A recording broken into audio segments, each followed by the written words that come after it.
Ya, kalau saya gemuk ini kurus. Kamu jangan dipersilakan.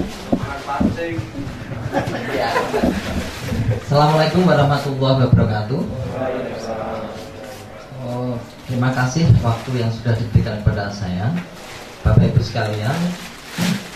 Sedikit saya hanya ingin memberikan apa yang sudah saya alami dalam proses tentang budidaya lele ini, Bapak Ibu sekalian. Memang beberapa waktu yang lalu saya mulai mengawali usaha budidaya lele ini dari satu kolam, Bapak Ibu, dengan segala keterbatasan modal yang saya miliki, dan tentunya karena dorongan keinginan saya yang kuat untuk mencoba berbudidaya lele. Bapak Ibu sekalian, mengawali pertama kali saya berbudidaya lele itu saya tebar 3.000 ekor, 3.300. Karena setiap pembelian 1.000 kita mendapat kelebihan atau bonus itu 100. Nah, dengan beberapa panduan dari Bapak Aji Ponto itu, selama proses sampai saya menjalankan budidaya itu, dari 3.300 sampai panen, tingkat kematian di bawah 1%. Kalau saya hitung pokoknya itu dari 3.000 ya 0%, karena kematian itu di bawah 50 biji, 50 ekor, bahkan 50 ekor. Nah, dari situlah kemudian timbul keinginan yang kuat. Wah, berarti ini entah cocok atau tidak, paling tidak saya sudah mempunyai ketertarikan dulu untuk menjalankan budidaya itu. Nah, kemudian panen yang pertama itu saya mendapatkan 2 kental 9 kilo.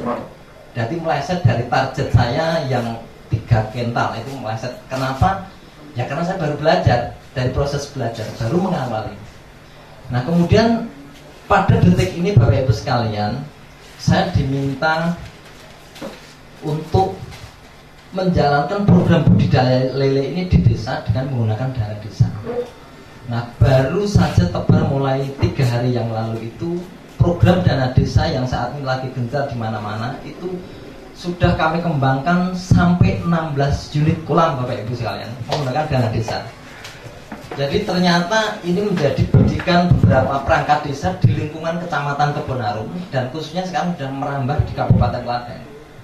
Sebagian dari kepala desa dan bumdes yang ada di desa itu juga ternyata kebingungan bagaimana cara menggunakan dana untuk pemberdayaan. Nah, salah satu budidaya lele ini saat ini menjadi satu daya tarik tersendiri bagi daerah atau dari desa-desa untuk dikembangkan. Nah, Bapak Ibu sekalian, tentu bagi kita sama-sama yang baru mau memulai ini, yakinlah bahwa budidaya lele ini mempunyai prospek yang sangat luar biasa. Informasi yang saya dapatkan dari sebuah media di Jogja itu mengalami minus suplai kebutuhan lele, sehingga harus didatangkan dari Jawa Timur. Nah, bagi Bapak Ibu sekalian yang berada di Jawa Tengah dan DIY khususnya, tentu ini adalah peluang yang sangat besar. Kenapa? Karena potensi ini belum tergarap oleh lingkungan yang lokal. Karena kebutuhan lele di Jogja itu harus mendatangkan dari Jawa Timur. Nah, jadi itu sedikit kesaksian yang saya sampaikan. Jadi saya mengawali budidaya dari satu kolam. Saat ini saya punya binaan 16 kolam. Saya pribadi baru 2 kolam, Pak, saya pribadi. Tapi saya dalam keseharian saya sudah membina petani sebanyak 16 petani. Nah, itu semua dari program pemberdayaan masyarakat yang dinaungi oleh Badan Usaha Milik Desa. Jadi ini nanti informasi ini bisa Bapak Ibu sekalian bawa ke tempat tinggalnya masing-masing, bisa diinformasikan kepada pemerintah desa bahwa budidaya lele ini bisa dikembangkan untuk pemberdayaan. Nah, kemudian yang kedua adalah dari pihak perbankan pun sekarang sudah melirik dan mau mendanai atau membiayai tentang budidaya lele ini. Sehingga kedepannya adalah prospek untuk budidaya lele ini terbuka sangat luas sekali. Informasi yang kedua Bapak Ibu sekalian yang saya dapat dari sebuah media juga, dan ini juga sudah terrealisasi, mantan Presiden Indonesia itu Bapak SBY untuk program generasi muda di Demokrat pun juga pemberdayaan melalui budidaya ini dia sudah membangun 10.000 unit kolam terpal. Nanti bisa cari informasinya lebih detail di internet. Nah, sedikit itu kesaksian yang saya sampaikan Bapak Ibu sekalian. Dulu saya juga belajar sama di sini seperti Bapak Ibu sekalian. Pendamping kami juga sama Bapak Aji Ponto yang saat ini sudah beberapa punya daerah binaan. Jadi itu yang bisa saya sampaikan. Lebih kurangnya mohon maaf. Assalamualaikum warahmatullahi wabarakatuh.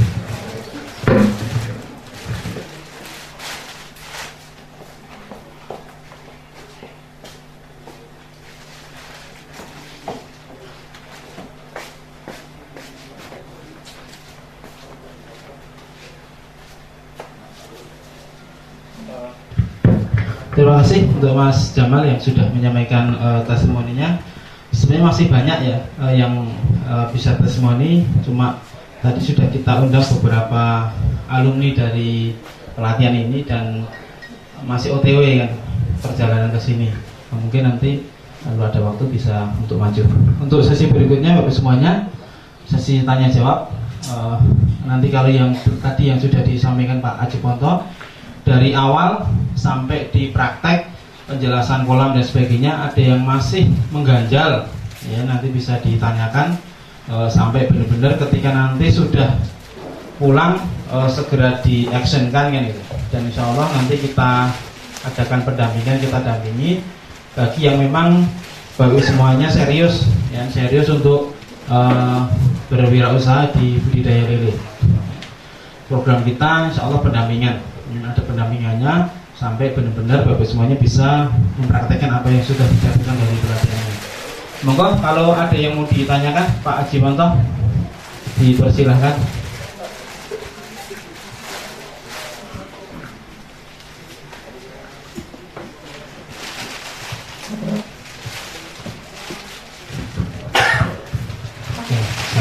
Assalamualaikum warahmatullahi wabarakatuh.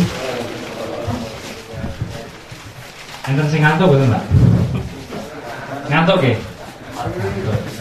Kalau di lapangan biasanya seger gitu, masuk ruangan nyagetek ngantuk, apalagi udah makan siang cocok. Oke, jadi saya hanya ingin menegaskan Mbak, ya, bahwa budidaya lele ini menurut jenengan menarik Mbak? Menarik. Hampir setiap wilayah sebenarnya kekurangan pasokan lele. Hanya saja petani lele sama pedagangnya tidak pernah ketemu Pak, seliringan. Pedagangnya metu kidul, petani lele metu lor, nggak pernah ketemu. Ya, bagaimana mengawali itu semuanya? Dengan intinya mau usaha lele, intinya lakukan dulu. Karena usaha ini yang paling sulit cuma satu, memulai itu paling sulit. Kenapa? Karena memulai itu butuh dua hal. Satu, butuh keberanian. Dua, butuh keyakinan. Tidak gampang. Banyak yang pulang dari sini, ya kan, ya sudah, bukunya tutup, nggak ke lemari gitu kan, yang tidak melakukan. Kuncinya bagaimana jenengan lakukan segera, mengawali. Ya. 3 kolam sih, orang masalah, rasa kudu langsung 10 kolam. Ya. Fungsinya Pak, untuk bagaimana jenengan belajar mengenal tentang hidupnya lele di kolam bundar. Karena di alam bebas kan sudah jelas Pak. Ya. Ini belajar memahami hidupnya lele di kolam bundar, itulah ya, ilmu yang bakal jenengan peroleh. Makanya tebar awal jangan banyak-banyak dulu Pak. Meskipun kapasitas 6.000 bisa, belajarlah dari 3.000 dulu. Nanti tebar kedua boleh naikkan 4.000.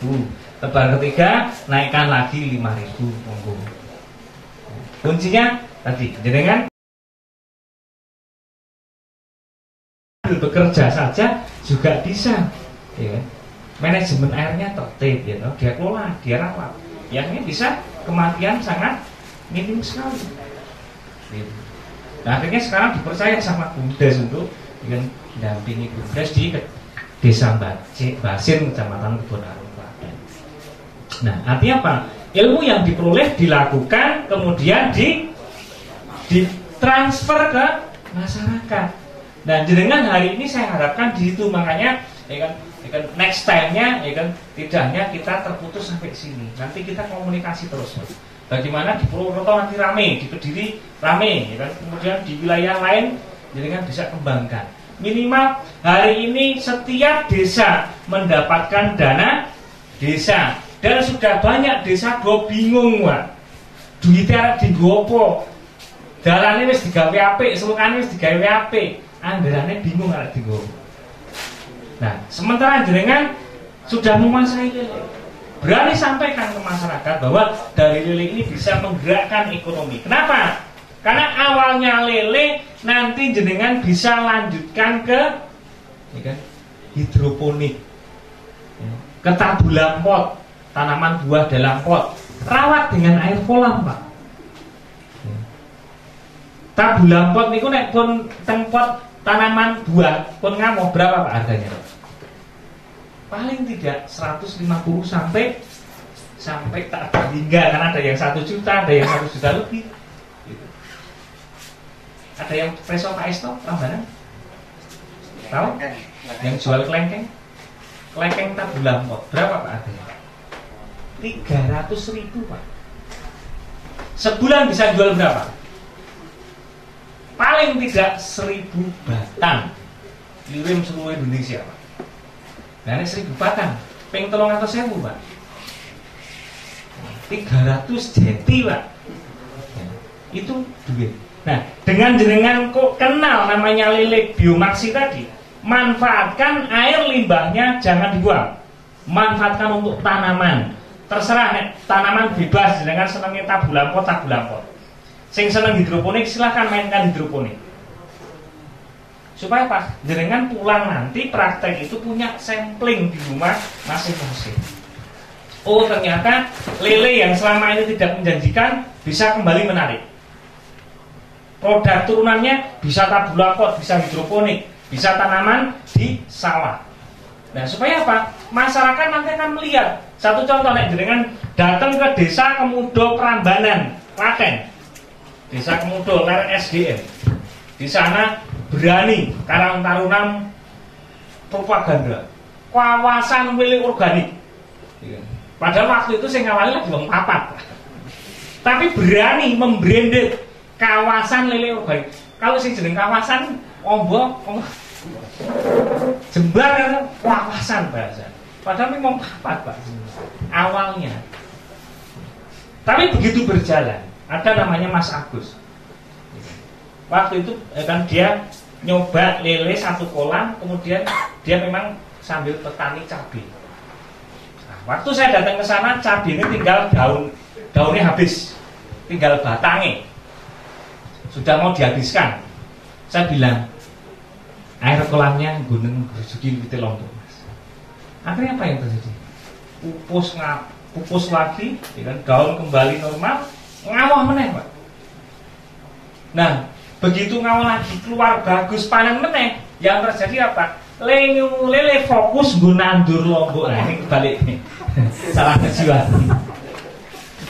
Awalnya budidaya lele, sekarang minggu lele untuk produksi pupuk. Iya, dengan duit ternak lele berarti produksi pupuk jalan terus. Makanya manfaatkan. Di Desa Krakitan sini, nggak jauh dari sini, itu juga di daerahnya Mbak Slamet sana, itu juga mulai petani cabai, petani terong, petani sayuran memanfaatkan limbah air kolam sebagai pupuk. Dan itu lebih bagus daripada jenengan menggunakan pupuk kimia, karena nutrisinya sudah komplit. Ini. Jadi pesan saya sekali lagi, bagaimana pulang dari sini nanti secepatnya jenengan memulai, karena itu kuncinya dulu, Pak. Pak Joko sudah memulai, kolamnya pun terpasang ya, Pak? Sudah. Terima kasih, Pak. Tinggal isi. Jadi kolamnya dan disike belajarnya belakang ya. Itu luar biasa dari Purwokerto ini. Ya. Insya Allah nanti saya kan sering Purwokerto Pak. Insya Allah saya hadir. Ada pertanyaan berkaitan penjelasan? Untuk pupuk itu untuk buah, gimana Pak? Tadi kan untuk sayuran ya, cabai Ya. dan lain-lain. Nah, Untuk buah. buah sama aja. Disiramkan aja Pak. Itu Buat kita. untuk perangsang buah atau untuk vegetatifnya Pak? Untuk daun batang gitu. Oke. Nek sekarang Pak, sambil contoh gini. Nek wit lombok tinggal gagangnya tok. Terus disiram air kolam, pupus, metu daunnya lagi, metu woe, daunnya dulu, metu kembangnya, metu woe. Ini perangsang apa Pak? Dua-duanya. Daun. Terserah ini dengan air membasakan. Jadi di situ ada hormon perangsang akar, ada hormon perangsang tumbuh, ada hormon perangsang bunga, ada hormon perangsang buah. Nah, komplit Pak. Daripada jangan cukup yang toko pretelan. Lihat, mahal harganya, jenengan sudah punya stok setiap hari. Dan harus berani kasih contoh Pak. Ketika jenengan sudah kasih contoh, insya Allah nanti masyarakat itu akan melihat baru meniru. Nah dikumpulke langsung dijak biasane angel. Nah itu. Tapi dengan melihat insya Allah Pak, gedok tulangnya cepat sekali. Jadi jangan takut. Misalnya kita jual pupuk cair Pak, kita ada tambahan formula lagi nggak Pak dengan tambahan maxigronnya? Ada. Ya. Perbandingannya? Ya. Liternya Oh nanti banyak tambahannya Pak. Nanti jangan japri ke saya kalau mau ke situ. Ya. Paham maksudnya kan banyak loh yang air kolam udah dijual 60.000. Ya. Iya, saya tahu. 80.000 pupuk cair gitu Pak. Jadi pupuk cair dijual 60.000 Pak, per liter. Padahal bahan bakunya apa? Air limbah kolam lele. Coba bayangin. Tapi sing tuku yo puas. Sing tuku seneng kenapa? Tanjungane lemu-lemu gitu. Protes gak dia? Enggak. Dodene cocok, dodene senenge gitu. Sing ngado limbah air kolam yo seneng. 60.000 per liter, sing tuku yo seneng tanjungane lemu gitu. Tapi ada tambahannya. Ya. Nek mau seperti itu nanti akan saya kasih resep. Persentase enggak Pak? Ya? Persentase enggak? Oh enggak. Biasanya nek saya datang cuma dibakar lele. Rame Pak. Oke, ada lagi pertanyaan? Monggo. Maxigro ini udah jual bebas belum? Nah, Maxigro itu tadi di awal saya sampaikan adalah sebuah gerakan, Pak. Ya kan? Gerakan ini artinya apa? Ini tidak dijual bebas. Jadi kan gue lihat di toko pertanian nanti pusing kan nggak bakal ketemu. Ya kan? Tapi jenengan lewat Mas Rosid ya kan, hanya hitungan sedikit waktu dapat. Kenapa? Karena ini program untuk gerakan, ya, tidak diperdagangkan bebas. Ingat, jenengan tadi belanja itu untuk apa? Untuk segera memulai, kemudian jenengan akan tercatat di database kita. Kenapa? Nanti pada saat jenengan melihat, oh neng Sidoarjo ada namanya Maxi Fresh, di Surabaya ada Maxi Fresh, di Kediri ada Maxi Fresh, jenengan sudah terdaftar sebagai petani Maxi Plus. Saat dibangun itu berarti apa? Maxi Plus masuk bursa efek, jenengan berhak untuk membeli saham karena saham akan dilepas 30% dan itu yang boleh membeli hanya petani Maxi Plus. Nah, purailok Pak, petani oleh tuku saham. Nah, kalau petani tidak mau beli, baru dilepas ke umum. Paham ya? Jadi ada maksudnya. Kenapa kok jenengan mesti belinya nggak boleh eceran, satu dos. Nah, eceran sama Mas Roset, tapi ke perusahaan harus satu pot. Nah, itu untuk mencatat jenengan ini dianggap sebagai petaninya Maxi Plus. Nah, tujuannya apa? Tujuannya jangan terdata, kemudian jenengan bisa kita ya kan, berikan dampingan. Kan ilmunya orang ilmu lele tok Mas. Supaya panjenengan ada kembangkan nanti ilmu peternakan, kembangkan lagi ilmu pertaniannya, tidak hanya lele. Hari ini yang kita lepas lele, nanti yang saya datang ke tempat jenengan bisa ilmu lain. Supaya Pak jenengan kuasai ilmu pangan Pak intinya. Supaya apa? Supaya ketika dengan kuasai ilmu ini, jenengan bisa segera memulai untuk apa? Ikut di dalam tim kita membuat gerakan ini sampai ke masyarakat. Supaya apa? Muncul petani-petani muda. Jangan usianya 50 tahun ke atas. Saben saya diundang kumpul, sibah-sibah kabeh kumpul. Ya. Coba ganti yang generasi muda gini kan semangatnya masih elok Pak, masih seger. Ya. Nah, makanya apa? Saya ajak jenengan, ayo kita sama-sama segera mulai lelenya. Nah, setelah mulai lelenya, kembangkan lagi produk turunannya. Terus nanti kita pantau. Nah, saya senang hidroponik, senang tabul lampot, mainkan tabul lampot. Prokerto kan dari kata Pak, belum ada tabul lampot. Komplotan blusukan Purwokerto Pak. Sana itu saya main blusukan itu hanya apa? Untuk lihat pertaniannya, lihat ya kan sektor perikahannya. Saya mau mulai limbah lele tak jadi hidroponik Pak. Tak sirkulasi masukin ke sarasi. Siap. Terus bagi penyaringan juga tuh. Ya, tabul lampotnya juga mainkan. Iya. Karena apa? Tabul lampot itu ketika sudah buah satu, jenengan pasti akan puas melihat jenengan nanam buah di dalam pot metu mulai tenanan. Dua, disenengi wong akeh.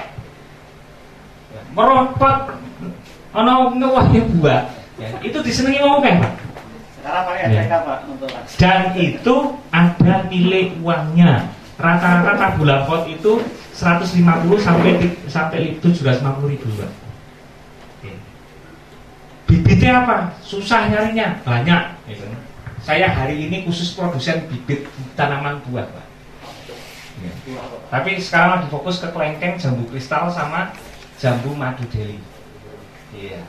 Lagi yang banyak diminati itu, gitu kan. Gitu. Tapi mau nyari durian juga ada, mau durian serikaya dan sebagainya. Dan itu semua berlaku harga grosir. Tujuannya apa? Teman-teman di wilayah masing-masing bisa mengembangkan tanaman buah di lingkungan masing-masing.